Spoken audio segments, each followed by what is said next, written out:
Dire à tous ceux qui me suivent, faisons un effort pour être des vrais bergers, de bons bergers, des bergers responsables. On ne peut pas vous établir sur une personne, petite soit-elle, sans qu'un jour vous rendiez compte de sa vie.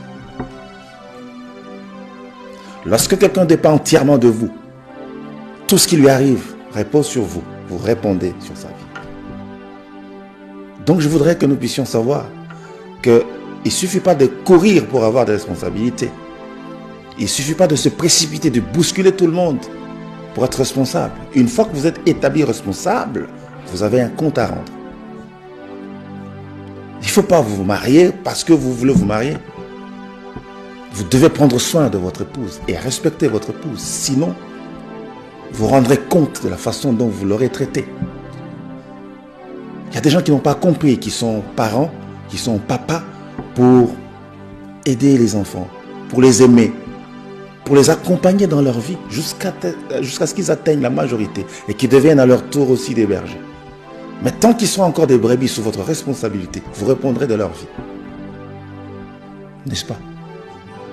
Donc, ça ne sert à rien de chercher à être responsable. Encore faut-il être le bon responsable, qui a un véritable recours pour les autres, sur qui les autres peuvent compter, qui saura bien essuyer les larmes, qui ne voudra pas voir une âme pleurer alors que c'est lui le responsable. Le bon berger, il prend la place aussi des brebis. Il pleure avec ceux qui pleurent. Il souffre avec ceux qui souffrent. Il prête sa main pour soutenir le faible qui sont sous sa responsabilité. Donc, être un berger ne suffit pas. Il faut être comme le maître, un bon berger.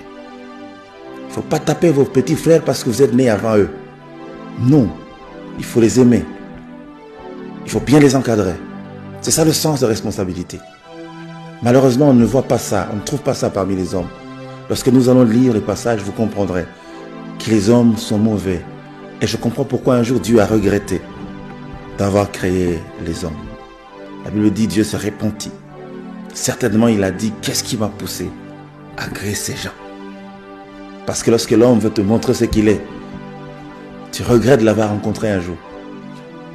Il y a des mamans qui regrettent d'avoir rencontré leur mari. Ils disent, si c'était à refaire, je pense que pour rien au monde, j'aurais souhaité te rencontrer. Il y a des papas et des enfants qui regrettent d'être nés dans une famille. Je vous dis une chose, le grand pasteur des brebis connaît toutes choses. Même lorsque vous êtes dans un instant où vous pensez que vous ne devriez pas être dans cette famille, il savait que ce serait votre papa, il savait que ce serait votre maman. Vous devez accepter la situation, mais vous reposez sur celui de qui viendra votre secours. Amen. Être berger ne suffit pas. Encore faut-il être un bon berger, qui est l'espoir des autres, qui est comme une référence sur qui les autres peuvent prendre appui. C'est ça remplir sa responsabilité sur la terre. Vous ne pouvez pas être introduit sur la terre pour faire souffrir les autres.